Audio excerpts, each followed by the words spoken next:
Y básicamente hay dos ideas dominantes sobre cómo entender la democracia. Una que llamaré la mayoritarianista o la mayoritaria, y otra que llamaré la pluralista en términos generales. La idea mayoritarianista es básicamente, miren, la democracia se basa en contar los votos, el que tiene más votos gobierna, y eso es todo lo que hay que hacer. Lo mejor para un sistema democrático es tener un buen sistema para contar los votos, un sistema transparente, y eso es todo lo que hay que hacer. Y el que gana hace lo que quiere, y el que pierde espera hasta que gane, básicamente. Esa dinámica mayoritarianista favorece la idea de inclusión, porque todos votamos y entonces nos sentimos representados cuando ganamos por la democracia, y cuando perdemos sabemos que son las reglas del juego. Entonces hay legitimidad mayoritarianista en estos sistemas. Llegamos al extremo, por supuesto, de lo que podríamos llamar las dinámicas más caudillescas, les llamamos en Argentina, o más plebiscitarias, donde básicamente el favor mayoritario es un cheque en blanco para que el gobierno haga lo que quiere, porque son nuestros líderes, nuestros caudillos, nuestras guías en el camino político. No quiero dar ejemplos, pero todos tendrán ejemplos en la cabeza de ese tipo de visión que trata de incluirnos ciudadanamente con el voto o la participación, digamos, pública en las manifestaciones, etc. Y que ve ahí la superación de la tradición de exclusión en Argentina.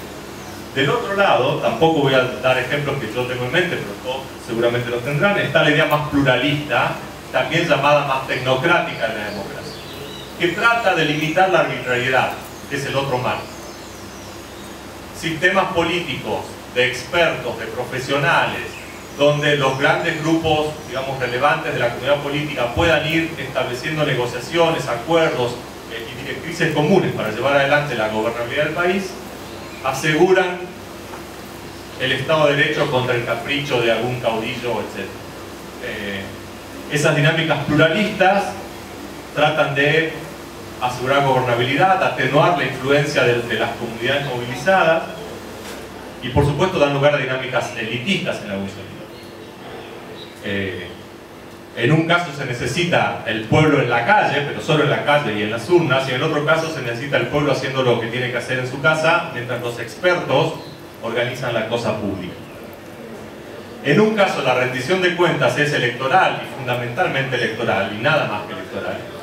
Y en el otro caso es una mecánica de cúpulas o de elites, donde mutuamente van definiendo sus dinámicas de rendición de cuentas.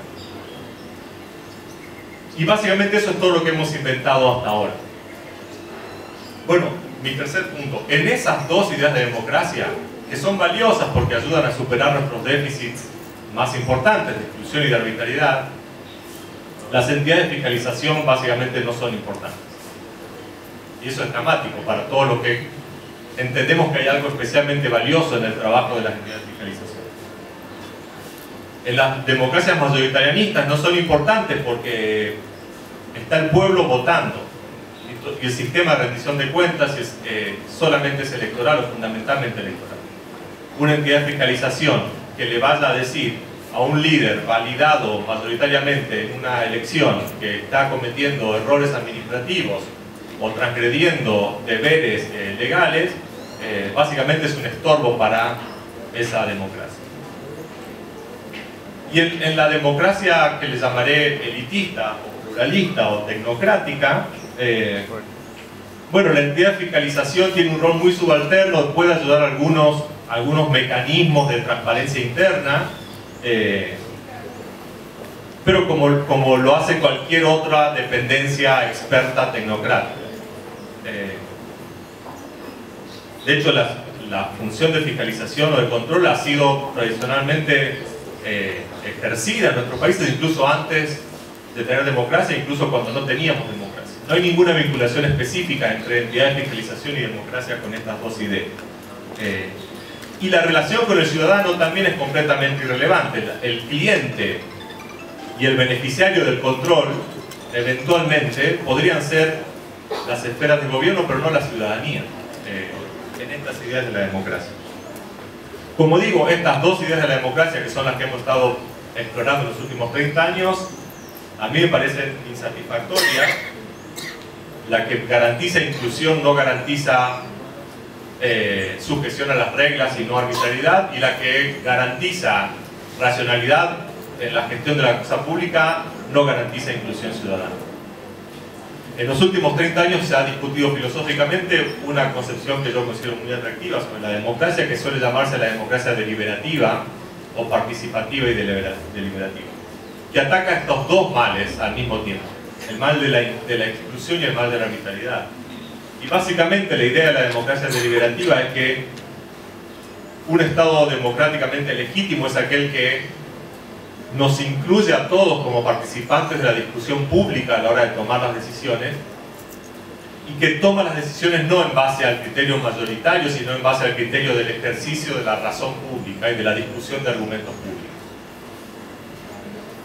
Inclusión participativa y razones públicas para sostener las decisiones institucionales son los dos mecanismos que aseguran inclusión y lucha contra la arbitrariedad. Estas ideas deliberativas de la democracia son tremendamente exigentes a las instituciones y a la ciudadanía. A las instituciones les exigen una apertura participativa muy intensa, y a la ciudadanía un deber de republicanismo cívico muy intenso también. En estas ideas deliberativas, creo yo, que son las que funcionan mejor, digamos, a nivel teórico, increíblemente tal vez el rol de las entidades de fiscalización es especialmente valioso y tal vez único, sobre todo en países como los de América Latina. En primer lugar, porque las entidades de fiscalización, al menos como a mí me gusta verlas, son la institución que mayor y mejor información tienen sobre el Estado, sobre nuestros estados. No hay ninguna otra institución pública que tenga tanta información y de tan buena calidad sobre lo que es la gestión de la cosa pública. Ni los congresos, ni las dependencias de la administración, ni las defensorías del pueblo, ni ninguna otra institución tiene ese nivel de información. Básicamente las entidades de fiscalización son gigantescas oficinas de información sobre la cosa pública. Y en un sistema institucional donde la base para tomar decisiones es la racionalidad, el ejercicio de razones públicas, el intercambio de argumentos, la información sobre la cosa pública es fundamental. E insisto, las entidades de fiscalización son la usina más importante de información pública que tienen nuestros sistemas institucionales, porque su trabajo consiste básicamente en democratizar esa información. Pero al mismo tiempo, las entidades de fiscalización son fundamentales y son la herramienta fundamental para controlar la racionalidad en la gestión de la cosa pública. No hay ninguna institución cuya misión sea controlar la racionalidad de la cosa pública y generar entonces, a través de sus informes de auditoría, de sus dinámicas de control de cómo se gasta el presupuesto, de cómo se gestionan los programas públicos, etc., gestiona o realiza precisamente ese esfuerzo para dotar de racionalidad y de control posterior a la racionalidad de las decisiones públicas. Si se gasta mal el dinero público, entonces esa decisión es irrazonable en términos de este criterio deliberativo de razón pública. Si las entidades de fiscalización son entonces agentes fundamentales para la democratización de la información y para el control de la racionalidad de las decisiones públicas, son un tesoro para esta idea de la democracia. Por supuesto que las entidades de fiscalización deberían ser los primeros, en todo caso, en comprar esta idea de la democracia y en entonces vincular su misión institucional a esta idea de la democracia. Una democracia solamente de líderes políticos mayoritarios, una democracia de élites tecnocráticas, las entidades de fiscalización no son importantes. Y no es importante la ciudadanía en su relación con la entidad de fiscalización. Ahora, y este es mi último comentario y cierro con esto, en una idea participativa y deliberativa de la democracia, donde las entidades de fiscalización se vean a sí mismas como los grandes reservorios de información pública chequeo de la racionalidad de las decisiones públicas y el control de la racionalidad, su contribución a lo que a mí me encanta que la Contraloría de Paraguay tiene como su misión institucional, su contribución a generar una cultura y desarrollar una cultura del control es fundamental, y probablemente en ese aspecto misional de la Contraloría de Paraguay hay una enseñanza para toda América Latina. No se trata solamente de chequear que el gasto esté bien verificado en un recibo, se trata de generar una cultura de control, pero una cultura que involucre a los ciudadanos fundamentalmente, no una cultura elitista del control, sino una cultura deliberativa del control, diría yo. Y en este sentido, si bien los clientes del control siguen siendo las instituciones públicas, el Congreso, en Argentina, el receptor de los informes de la Auditoría General de la Nación es el Congreso de la Nación, fundamentalmente, y en otros países son los órganos auditados o también pero más allá de quién sea técnicamente el cliente que recibe el beneficio del documento o recibe el documento del control, el beneficiario institucional del control es la ciudadanía, debe ser la ciudadanía, y por lo tanto en este Día de la Democracia las entidades de fiscalización viven de su relación con la ciudadanía, no de su relación con las instancias formales que reciben sus informes de auditoría. Y por lo tanto las prácticas de transparencia hacia la ciudadanía, de participación ciudadana en la gestión de la entidad de fiscalización y fundamentalmente de rendición de cuentas hacia la ciudadanía son algo así como el elemento vital, creo yo, de la legitimidad de las propias entidades de fiscalización y de apoyo institucional y público a su gestión. Si la ciudadanía no valora el trabajo de la entidad de fiscalización, entonces su contribución a esta democracia deliberativa, participativa, está por debajo de lo que es esperable. Y si las entidades de fiscalización van a ser un agente fundamental de la democracia, necesitan vincularse con transparencia, participación y rendición de cuentas con la comunidad. Y eso debe funcionar en todos los niveles, creo yo, de la gestión de las entidades de fiscalización. En el diseño de su plan de auditoría, en la manera en que democratizan la información y en la manera en que rinde cuenta a la ciudadanía de su trabajo. Es un ciclo y es la rendición de cuentas no es solo un instante, sino es una forma de relación constante, de participación ciudadana en la vida de estas instituciones, que creo yo, como ninguna otra, están en un lugar especialmente estratégico para enriquecer las dinámicas participativas. El problema con esto es que nuestras democracias así son mucho menos valiosas de lo que deberían ser. Así que en todo caso necesitamos refundar nuestras ideas de la democracia para luchar contra la exclusión y la arbitrariedad. Las ideas deliberativas son tal vez de lo mejor que ha producido el conocimiento público en el mundo y en la región.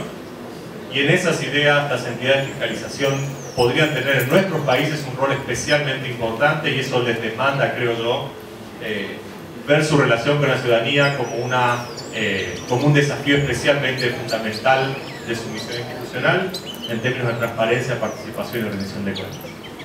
Eso diría, gracias.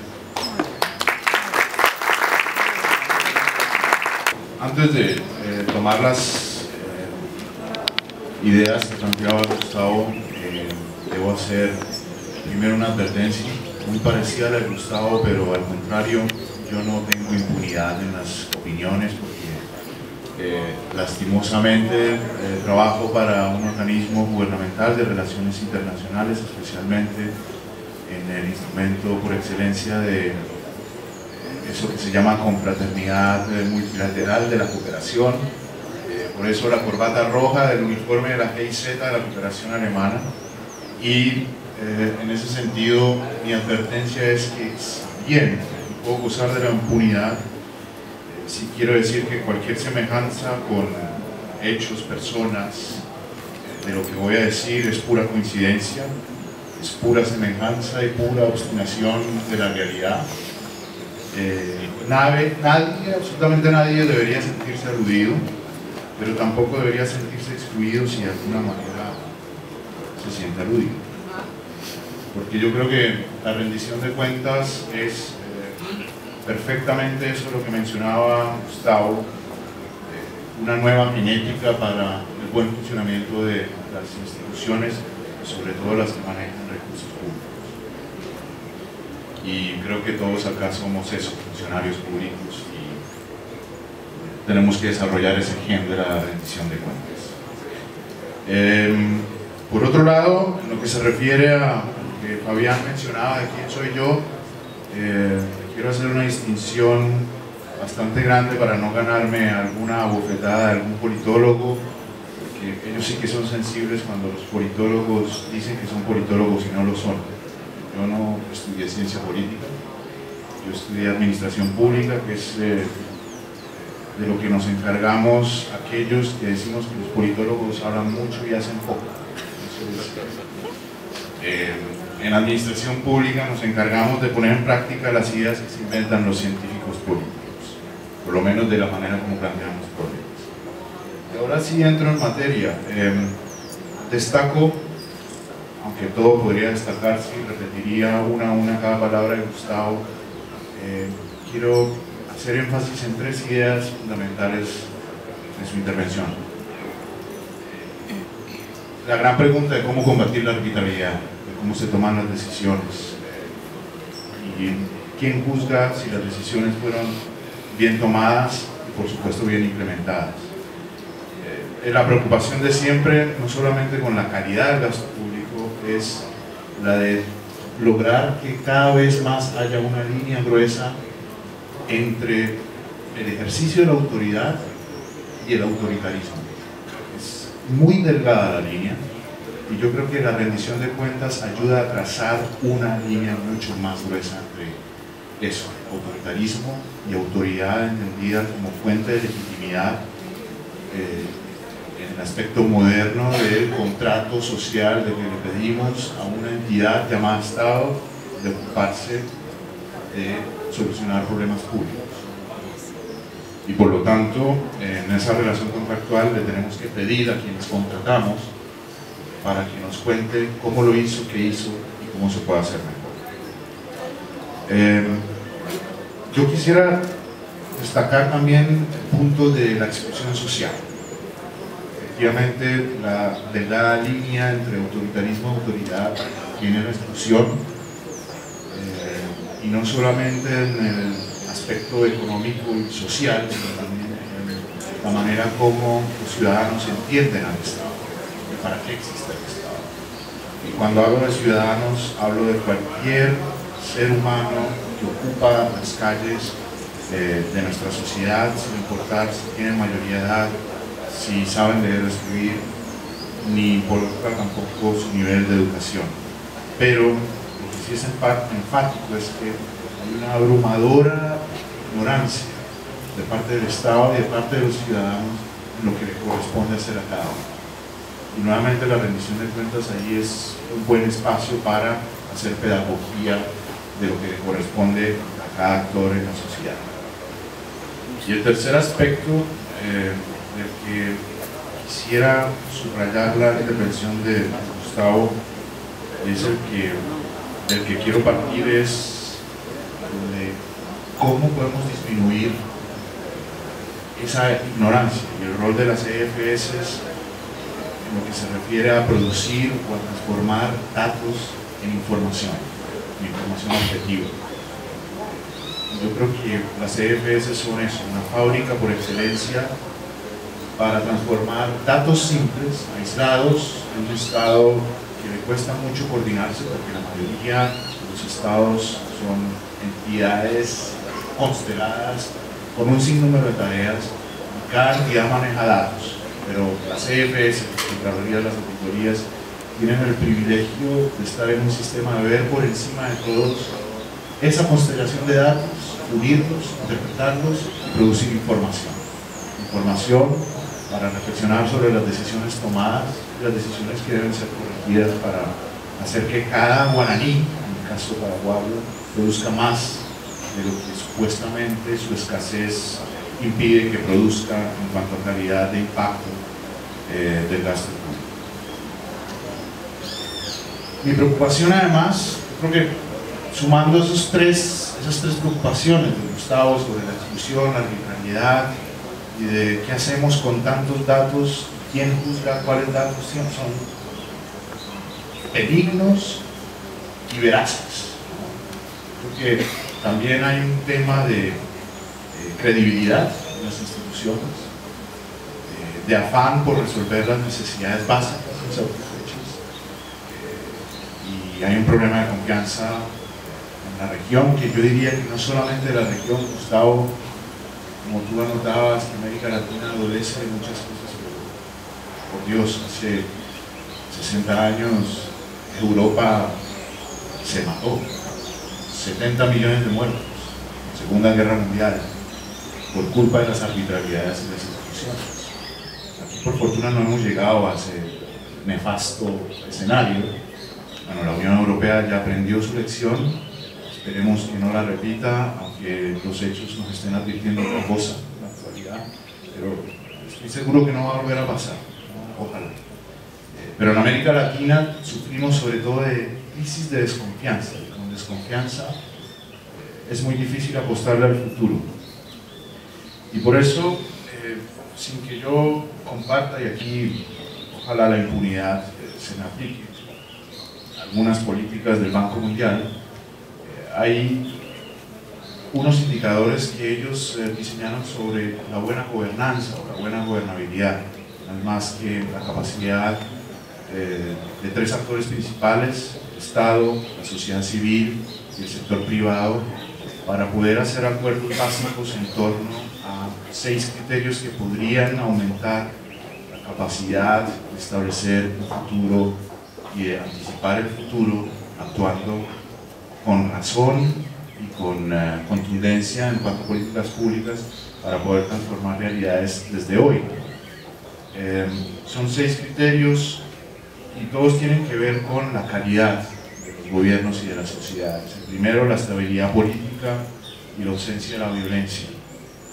El segundo, la efectividad del Estado, cómo hacemos que el Estado produzca efectos y sobre todo los efectos esperados en la realidad de las personas. El tercero, la calidad de las regulaciones, es decir, las reglas del juego para que los privados no tengan conflictos y sobre todo en el ejercicio de la economía privada no se aumenten las brechas que existen entre los privilegiados y los que ostentan la riqueza y por lo contrario se reduzca. El cuarto tema es hacer que la soberanía de la ley sea no solamente un principio sino un ejercicio, es decir, que nadie está por encima de la ley. Eso nos está costando todavía muchísimo en nuestra región y en otras partes de este mundo. El quinto, el control de la corrupción, y el sexto, canales para escucharnos, la voz. Y ahí juega un rol importantísimo tanto la participación ciudadana, recibir información, como la rendición de cuentas, la de otorgar, dar, difundir información por parte de estos 3 actores principales, que no solamente esto de rendir cuentas debería atañirle al Estado, sino también a la sociedad civil organizada y al sector privado, que rinda cuentas, porque usted tiene responsabilidad en esto de la cotidianidad. Y anoche el Contralor destacaba 2 cosas, tanto en el video como en su intervención, que las CFS, especialmente esta Contraloría, es un pilar básico para la democracia. Yo creo que usted está siendo demasiado modesto, no solamente un pilar. La filosofía de la existencia de una entidad de fiscalización superior atraviesa todos estos 6 indicadores. No es un pilar vertical, sino también es un principio horizontal de la gestión pública. Y las CFS, con la información que fabrican, pueden hacer que todos estos criterios se articulen para luchar contra la corrupción, rendir cuentas, hacer que haya soberanía de la ley, que las regulaciones de la economía privada funcionen y que no favorezcan a algunos, y que haya efectividad del Estado. Yo entiendo ahora que el tema de rendición de cuentas ha pasado a ser sobre todo más un eslogan. Todo el mundo habla de rendición de cuentas, Y todo el mundo piensa que rendir cuentas es solamente contar el cuento. Mira, te voy a decir lo que yo hice en el último año. Sí, la definición del diccionario dice: rendir cuentas es tener capacidad de respuesta. Si te preguntan algo, responde. Y plantea una filosofía en la rendición de cuentas, y es poder recordar y reportar lo que fue y plantear lo que pudo haber sido, lo que hace falta. Sí, la gente se queda en lo que fue, pero no hay una apertura autocrítica para decir ¿y qué pudo haber sido? Entonces, no solamente cuenta el cuento de lo que hizo, sino de lo que pudo haber hecho y de cómo puede mejorarlo en la próxima vigencia. Yo creo que eso es un ejercicio que no significa caer en el síndrome del perfeccionismo, en que todo es mejorable, sino es simplemente un acto puro y duro de lealtad con el contribuyente y con el ciudadano. Hicimos lo posible, hicimos esto, y nos comprometemos a mejorar y a superar los errores que cometimos para hacer que la gestión pública sea un proceso de aprendizaje y de cambio. El panel se pregunta sobre cuáles son los desafíos y si la rendición de cuentas es una herramienta transformadora o no de la gestión pública y del Estado. Yo diría que infaliblemente sí, ambos. O sea, transforma el Estado y es un elemento importantísimo para hacer confianza ciudadana. Pero yo tengo tres preocupaciones que me gustaría plantearlas a partir de anécdotas, esto con el riesgo, si hay personajes aquí que coinciden con la historia, me perdonan, porque no quiero perder mi trabajo. Y comienzo el desafío diciendo, y está muy relacionado con esto que tocaba de, ojo, no es solamente contar el cuento, y lo relaciona mucho con el fenómeno de la internet y las redes sociales, que creo que está pasando lo mismo con la rendición de cuentas.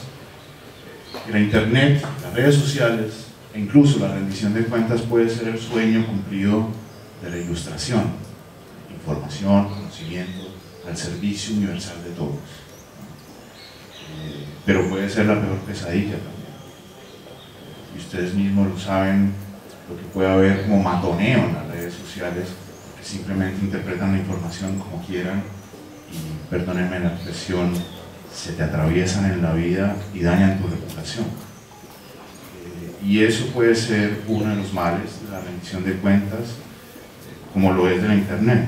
O sea, es un mundo enciclopédico, sí, de datos e información en el que todos los saberes pueden estar al alcance de la mano, pero también ese saber se puede convertir en que llegan muchas piedras al acecho de las manos.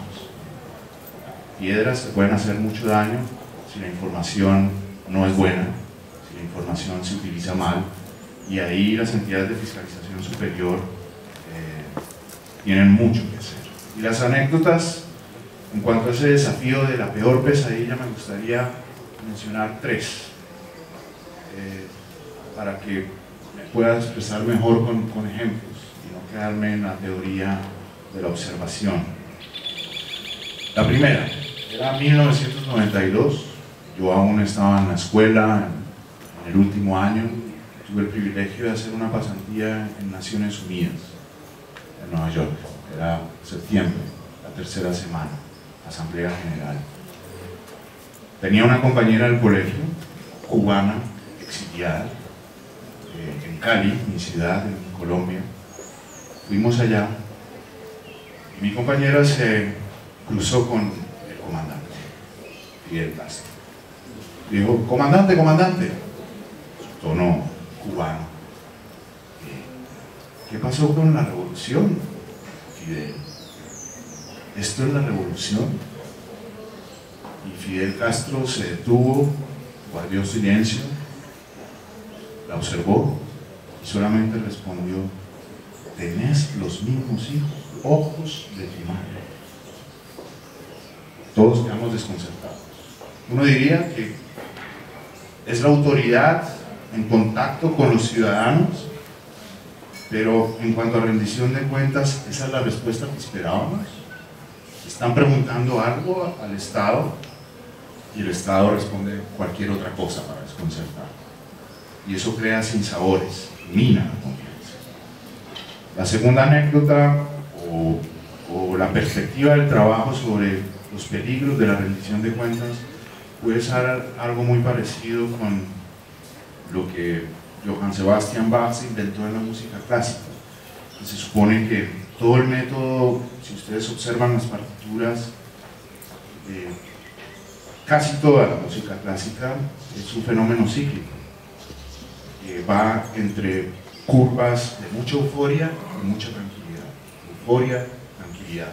De lo contrario, la mente humana se desespera y puede causar algo como, no sé si se acuerdan del cuento de Cortázar de las Ménades, que en un teatro hay una catástrofe e incluso antropofagia, porque precisamente el maestro de la función solamente monta piezas de música clásica que causan euforia, euforia, euforia, y todo el mundo enloquece y acaban con todo, incluso no se sabe más del maestro.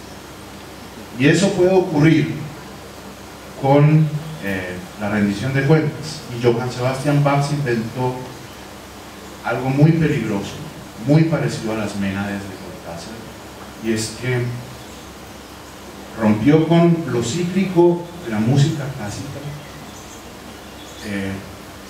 compone cosas tremendamente eufóricas y uno espera que, por Dios, ¿cuándo nos va a soltar para dejarnos en un valle de tranquilidad? Y no, de repente llega el silencio y uno le pregunta a Bach, ¿esto era todo? ¿Me vas a dejar así, despelucado? Y eso causa la rendición de cuentas.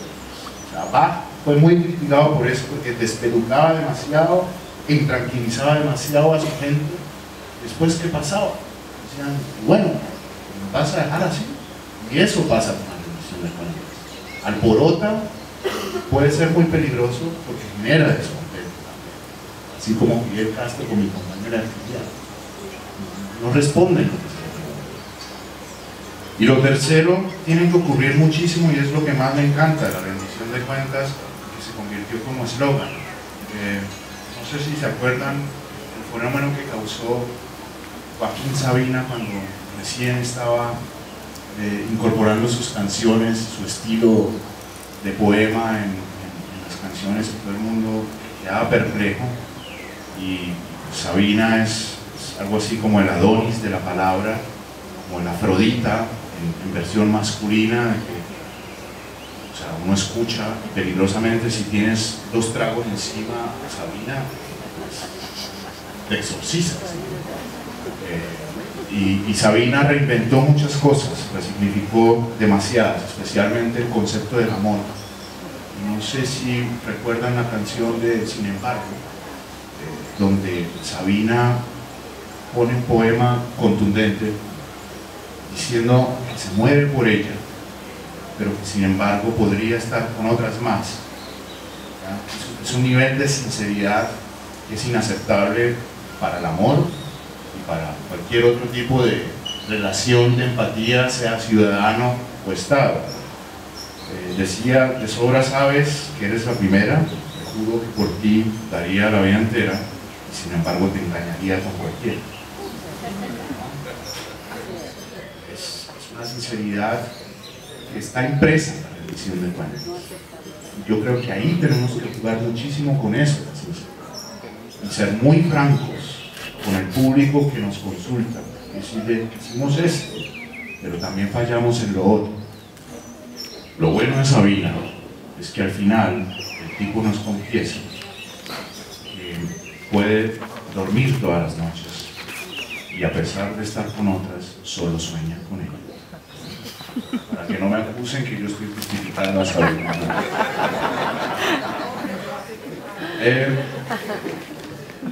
Total, esos son los peligros para mí de la rendición de cuentas. Y volviendo al tema de la Europa que se mató en la Segunda Guerra Mundial, cuando se firma el Tratado de Versalles había un joven que se llamaba John Maynard Keynes, y el tipo se empezó a rascar la cabeza porque decía, este Tratado de Versalles es un detonante que está causando otros conflictos no poco importantes, lo advirtió. El Tratado de Versalles fue supuestamente la medicina para que no volviera a ocurrir la Gran Guerra, que fue la Primera Guerra de 1914 a 1918. Y dicen que el Tratado de Versalles fue el que causó la Segunda Guerra Mundial. Yo creo que uno como gerente público, como quien ostenta decisiones públicas, pero sobre todo quienes trabajan para que el gerente público tome buenas decisiones, y aquí le hablo a los ojos a todos los funcionarios de esta entidad de fiscalización superior, cada vez que uno recomiende una decisión, una cuenta que haya que rendir, por favor cuéntenle al superior, por ética profesional, cuáles son las consecuencias de esa decisión. No solamente recomienden decisiones, también planteen sus consecuencias, porque el Tratado de Versalles estaba muy bien diseñado, pero nadie le contó a los líderes de ese momento qué consecuencias pudo haber tenido esa decisión, y las decisiones son también consecuencias, y yo creo que eso también tiene que ser contenido en la filosofía de una política de rendición de cuentas, no solamente contar el cuento. Y bueno, volviendo a Cortázar, y no para y un poco para rescatar, de pronto estoy enviando el mensaje que la rendición de cuentas es peligrosísima. Sí, es peligrosísima, pero hay que hacerlo. Es un vicio que, como todos los vicios, si no se controla, te mata, pero es un vicio agradable, como todos los vicios. Y yo creo que, miren, había una reflexión, o en todos los cuentos de Cortázar hay una sola reflexión: la realidad es complejísima, sobre todo en nuestros países, bien lo ha notado Gustavo, con la exclusión y la arbitrariedad, pero hay una manera sustancial para poder resolver esa complejidad, y nos ocurre a nosotros, funcionarios públicos, y es que nos embriagamos y nos enredamos demasiado en las rutinas del tecnicismo y de las rutinas burocráticas. Pero la vida tiene dos facetas, lo racional y lo emocional.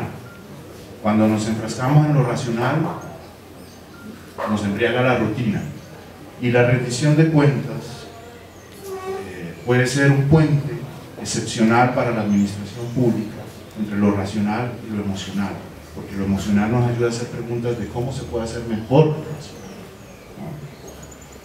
Cortázar decía que para él la música era ese puente que podía unir su realidad con lo emocional, por eso podía, con la música, construir cuentos. En rendición de cuentas, para un administrador público, para un funcionario público en general, la rendición de cuentas es ese puente entre lo emocional y la realidad. Lo emocional que viene de las necesidades del público, del ciudadano que te visita y te hace la pregunta de ¿por qué esto no se ha hecho? ¿Por qué se hizo así y no de otra manera? Hay pocas oportunidades para uno recuperar la capacidad de asombro, no de sorprenderse, sino la capacidad de asombro, y es de ver una situación desde distintas perspectivas. La participación ciudadana ayuda a ver las cosas desde distintas perspectivas. Te ayudan a hacerte preguntas de por qué lo hiciste así y no de otra manera, y la rendición de cuentas también. Y esos son dos elementos que hay que combinar estrechamente, estratégicamente, continuamente, si queremos ser funcionarios públicos modernos y sobre todo responsables con los que pagan impuestos y con los que no pueden pagar impuestos, no porque no quieran pagarlos, sino porque efectivamente sus capacidades económicas no dan. Pero en la administración de la escasez, que es lo que hace el funcionario público, hay que recuperar la capacidad de asombro para poder tomar decisiones que te ayuden a impactar mejor el entorno social. Así que muchas gracias.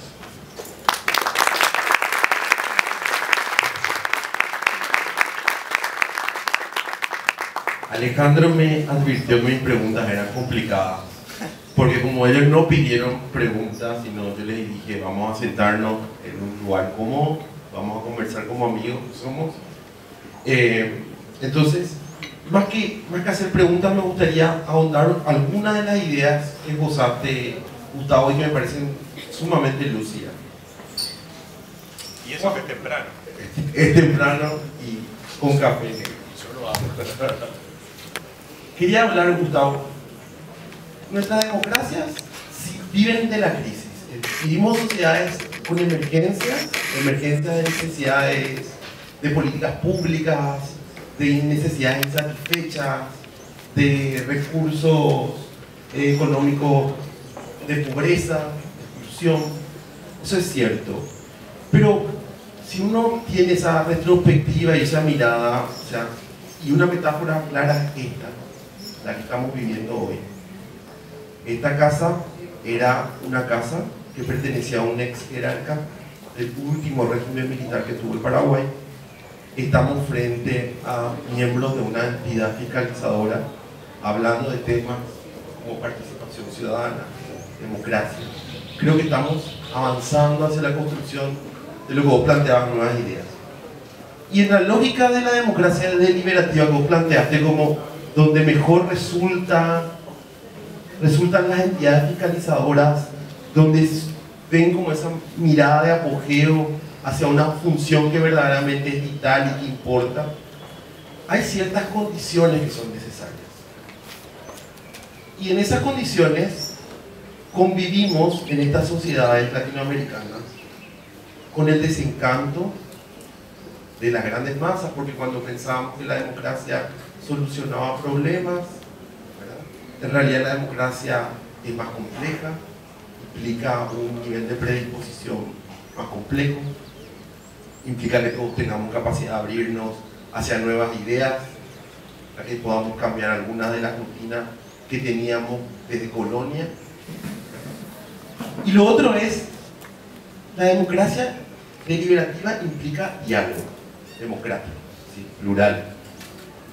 Y vivimos sociedades donde existen grupos de poder económico, no hablo del Estado, porque a veces también pedimos mucho al Estado, pedimos mucho a los servidores públicos, pero sabemos que existen poderes económicos.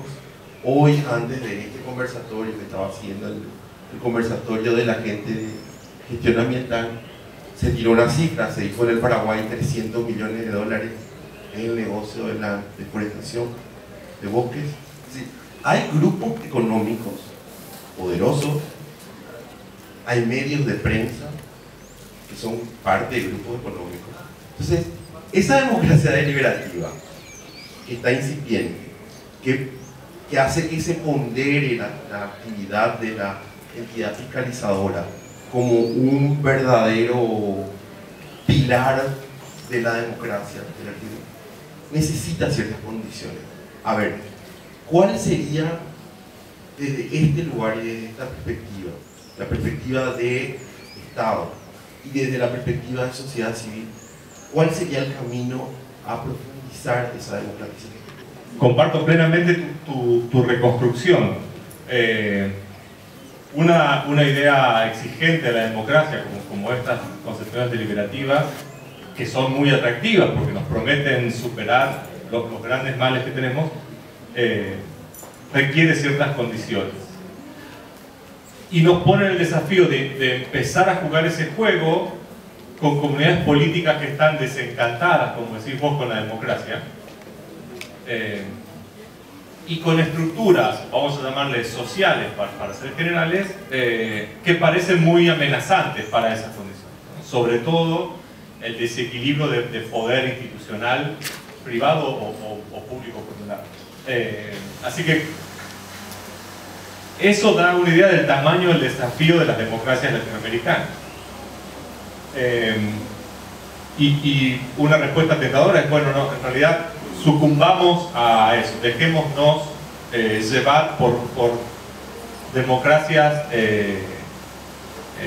solamente aparentes. Bueno, supongo los que trabajamos en este tipo de asuntos hemos decidido que esa no es una opción aceptable. Ahora, las condiciones o lo que me interesa marcar tal vez es en qué medida las entidades de fiscalización están cerca de contribuir a generar esas condiciones. Y en todo caso, eso va a ser una idea de qué tipo de desafíos tiene por delante y verán nuestras entidades de fiscalización si quieren tomarlos o no. Pero un primer punto sobre la asimetría de poder. Bueno, las entidades de fiscalización son, una vez más, un agente especialmente situado para disminuir las asimetrías de poder, precisamente por su capacidad de generación de información. Por supuesto que están todos estos riesgos que mencionaba muy bien Alejandro sobre el flujo de información y el control sobre la información y hacer que sea útil genera sus propios desafíos, pero lo cierto es que, como decía un filósofo político neozelandés que se llama Jeremy Waldron, el acceso a la información es una precondición para la rendición de cuentas. No hay una relación de rendición de cuentas si no hay, si quien debe rendir cuentas no pone sobre la mesa toda la información de una manera útil para los sujetos de la relación de rendición de cuentas. Y las entidades de fiscalización son un ámbito central para generar esa clase de información. No, por supuesto que son un ámbito importante, como lo muestra incluso las actividades como el concurso que hoy entregaron los premios, para ir generando una cultura social, ¿no? Ciudadanos que son conscientes de que parte de su responsabilidad no es solo pagar impuestos cuando pueden, sino también ejercitar su deber de reclamar al Estado. Cuando nos formamos así como ciudadanos, las dinámicas del diálogo democrático son más espontáneas, digamos. Y por supuesto que las entidades de fiscalización pueden contribuir mucho a educar a nuestras generaciones en ese sentido. Yo creo que su principal función para contribuir tiene que ver con la democratización de la información, y en eso es un lugar central. Ahora, hay otras condiciones asociadas a las 6 variables que mencionaba Alejandro, donde las entidades de fiscalización pueden contribuir mucho, como bien él lo mencionaba, pero que obviamente dependen de situaciones mucho más estructurales. Si nuestra comunidad política decide ser una comunidad política dedicada al dominio económico ilegal, bueno, no hay jaque mate, digamos, ¿no? Game over, no hay nada más que podamos hacer. Pero creo que las instituciones públicas tienen un rol de formación ciudadana en un sentido, y las instituciones como la entidad de fiscalización, de democratización de la información que disminuya las brechas. No puede haber diálogo si unos dominan a otros. Y si nuestras comunidades políticas, por la institución, son comunidades de dominación, donde los grupos más económicamente más importantes en realidad dominan a nuestras comunidades, bueno, entonces no va a florecer una democracia deliberativa, ni ninguna clase de democracia deliberativa. La democratización de la información contribuye a superar instancias de dominación, y por supuesto que la gestión de la racionalidad en la cosa pública, de qué hacemos con la escasez, también ayuda a identificar dónde estamos destinando los recursos para construir igualdad ciudadana o sencillamente para preservar privilegios de clase que nuestras sociedades los tienen, ¿no? Al menos hablo por la Argentina. Pero creo que se trata más que nada de identificar el desafío y trabajar hacia ese sentido. Si tenemos la idea de construir una democracia deliberativa, entonces tenemos una agenda de recetas posibles: democratizar información, chequear la racionalidad de la gestión, disminuir las brechas de desigualdad cognitiva, cultural, pero también económica, y las entidades de fiscalización pueden ver sus agendas institucionales de largo plazo en ese sentido. Ahora, la construcción de una democracia que nos enorgullezca, por supuesto que es una agenda intergeneracional. Nosotros, los niños como nosotros, ni siquiera lo vamos a ver. Pero en todo caso, saber que ese es el juego y entendernos como actores de ese juego, creo que es un paso necesario. Alejandro, siguiendo en la línea de la democratización de la información, que va a marcar un antes y un después de la democracia en Paraguay. Lo otro, cuando vos hablaste cuidado con el tema de la información, y me pareció como muy prudente que en un ámbito de rendición de cuentas hagamos esa acción de cautela ante esto. Existe un desnivel de información, es decir, cuando hay esa veleidad de pensar de que poner todo en una página web o internet es, como decía, la utopía de la ilustración, ¿verdad? Está todo ahí, está concluido el proceso, ¿verdad?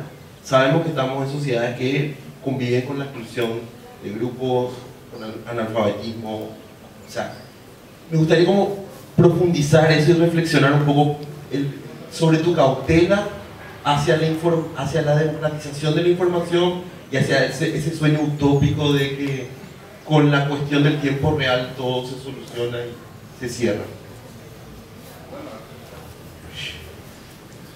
Es una pregunta como para una tesis de doctorado de 5 años. La preocupación, bueno, no sé si me hice entender bien, pero sí, la internet, las redes sociales son esa oportunidad para vivir la ilustración. Todo el mundo tiene acceso al saber, pero el peligro es que ahora cualquier persona produce datos y no información. Y yo creo que eso es lo que hay que distinguir. Para mí el dato es simplemente dar apresuradamente una cifra o una opinión. Yo creo que la responsabilidad que nos cabe, sobre todo, y es una pregunta para el mundo del ciberespacio, es, ojo, porque es que hay datos que hacen mucho daño, porque si se leen fríamente, pues hacen eso, daño, porque describen una realidad que puede ser que puede corresponder con más fantasías que realidad, o puede usarse en todo este cúmulo de datos para hacer matoneo nuevamente, para desprestigiar a la gente, para vender otro tipo de realidades. Y yo creo que en la rendición de cuentas hay que tener mucho cuidado, porque no es dar datos, sino fabricar información, confrontar los datos, ofrecer escenarios. Si vamos a hablar de construir acceso democrático a la información, es, como lo decía Amartya Sen, la democracia y la libertad es ofrecer opciones, ¿verdad? No hacer lo que se nos dé la gana. Ofrezca opciones para que el ciudadano escoja de acuerdo con su formación, con su pasado, con su cultura. Y yo creo que eso es lo que le hace falta a la producción de datos, es transformarla en información que pueda servir para orientar decisiones públicas en el caso de la rendición de cuentas del Estado. Es muy peligroso que tú digas sin ningún contexto que una entidad X ha perdido tanto dinero. Eso es lo que deseamos, identificar dónde están los vacíos, dónde están los hoyos por donde se nos va la plata del público. Pero también necesitamos ofrecer la opción de, bueno, una vez hecho ese hallazgo, ¿qué se puede hacer? Y además somos muy populistas con el tema de lo penal, pues castíguenlo y llévenlo a la cárcel. Sí, eso es lo que hay que hacer, pero es que nos quedamos ahí. Porque es que seguramente, y eso es lo que hemos hecho toda la vida, volverá otro y hará lo mismo. Y otro va a la cárcel. No sé acá, pero en mi país, Colombia, hay un hacinamiento tremendo de 300%. Las cárceles no dan más. Entonces yo creo que hay que combinar las formas de lucha, y esto sí mencionaron en particular. No es suficiente la perspectiva penal de qué hacemos con los datos para castigar a la gente, señalarnos.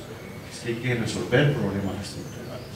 La corrupción es un problema estructural, por razones éticas, por razones del sistema judicial, etc. Pero no basta con solamente poner en la red datos y datos y datos, porque eso crea más rivalidades y crea polarizaciones innecesarias. Yo creo que el desafío es que la información pueda construir escenarios comunes y que gente de distintas orillas políticas puedan contribuir a la construcción de escenarios comunes y defiendan los escenarios comunes. Y ahí la Contraloría tiene un rol importantísimo, como lo decía, puede juntar datos de distintas fuentes y emite una información de calidad, construyendo o proponiendo opciones de escenarios posibles, no solamente desde la perspectiva de la lucha contra la corrupción desde lo penal, sino también para ofrecer opciones de cómo se logra mayor efectividad.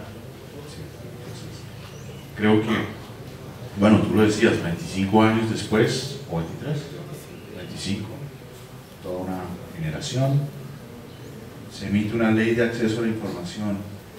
Ojo, no se queden ahí, es que no basta con acceder a información. Para leer información, interpretarla, hay que tener muchas capacidades especiales, porque hay que hacer más relacionamientos, porque hay que convocar, como dije, a construcción de escenarios comunes. Y no es suficiente llegar a que, bueno, ya tenemos acceso a la información, esto se resolvió. Por eso es que a mí me preocupa que el tema de la rendición de cuentas se quede en el primer paso de los dos que sugiere la rendición de cuentas. No solamente es contar lo que hicimos, sino también contar lo que debimos haber hecho y proponer caminos para lograr lo que supuestamente debemos hacer mejor. ¿Verdad?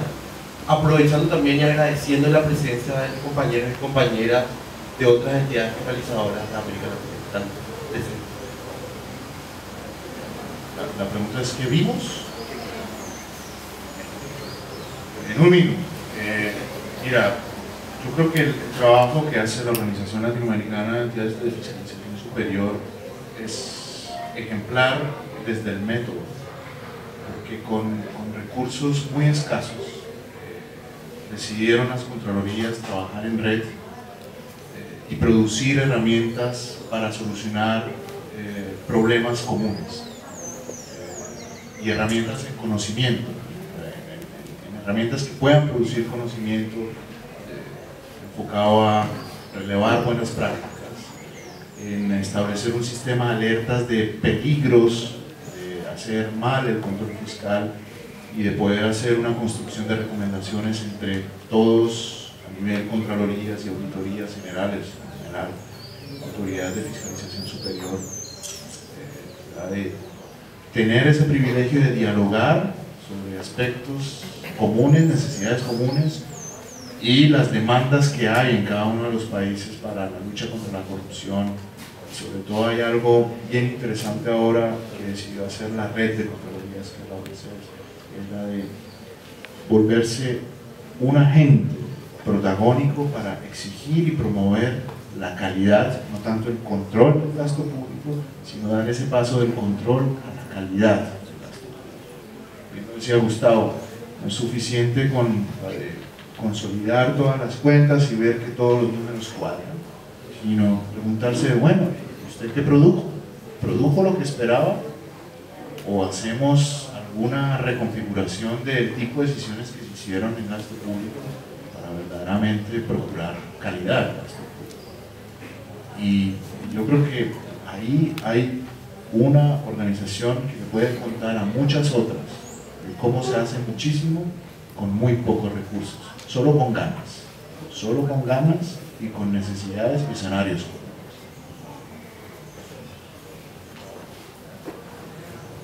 La iniciativa TPA es una iniciativa de distintas organizaciones de la sociedad civil de países latinoamericanos que tratan de fortalecer los vínculos con las entidades de fiscalización. Una primera cosa que encontramos cuando decidimos trabajar fue la existencia de experiencias muy valiosas en nuestros propios países. Los argentinos sobre todo, pero creo que los latinoamericanos en general tenemos esta idea de que somos un desastre, que todo lo que hacemos está mal, y nos sentimos como una especie de complejo de colonia. Y sin embargo, cuando uno explora buenas prácticas, resulta que las hay que reflejan nuestra propia identidad cultural y dan cuenta de avances en distintos aspectos, ¿no? Bueno, ciertas prácticas de participación ciudadana de la Contraloría de Paraguay o de la Contraloría de Colombia son muy innovadoras. Algunas prácticas de planificación participativa de los planes de auditoría, como las que tiene Argentina, también tienen una buena perspectiva para nuestra región. Las prácticas de transparencia de la Contraloría de Chile, por ejemplo, han sido muy elogiadas, etc. Costa Rica con su forma de articulación de la información pública. Entonces, la sensación de que no necesitamos un cambio estructural para avanzar en la contribución democrática de las entidades de fiscalización. Nuestros propios países lo están haciendo. Nadie es genial en todas las dimensiones de participación, transparencia y rendición de cuentas, pero sí tenemos una especie de valija de herramientas muy propias de nuestra cultura que deberían trascender. Lo que falta todavía, creo, son dos cosas. Una es prácticas exitosas de intercambio y aprendizaje mutuo entre las entidades de fiscalización. Todavía no logramos que la buena experiencia de la dinámica de auditorías articuladas que Paraguay inventó en su momento, en Argentina pierdan el temor a hacerlo. Que la planificación participativa de la Auditoría General de la Nación Argentina sea, digamos, tomada por otras entidades de fiscalización. Eso todavía no lo han logrado. Y creo que el otro punto que también es parte de un proceso mucho más largo es articular una visión común sobre su rol en nuestras democracias. Ese camino todavía está lejos, las auditorías, las entidades de fiscalización son muy diversas en su propia dinámica y creo que ahí hay una conversación que necesita ser, a mi modo de ver, enriquecida con la participación del sector académico y la sociedad civil, de construir esta visión compartida, digamos, para los próximos 25 años, de hacia dónde quieren posicionarse nuestras entidades de fiscalización en el futuro de la democracia latinoamericana. Bueno, democracia, datos, información, conocimiento, derechos, entidad fiscalizadora. Fue como mucha información y fue como un debate bastante caótico en cierta medida, pero creo que ha generado una sensación de que hay mucho por hacer y que hay capacidad para hacerlo. Yo les quiero agradecer a Gustavo por haber venido. Gustavo, creo que ha sido muy lúcida tu intervención y para la Contraloría de Paraguay es un placer poder trabajar con así en proyectos que venimos desarrollando ya desde hace un tiempo, y en el caso también de Alejandro, que como decían, un conocido también de la casa. Muchísimas gracias, Alejandro, de vuelta. Te tuvimos el año pasado a pedido en público, estás de vuelta este año en el conversatorio, y bueno, agradecerles a todos, a todas por la atención. Disculpen un poco si fue una cuestión medio caótica, pero lo bueno es que salió el sol cuando terminó el conversatorio, así que muchas gracias.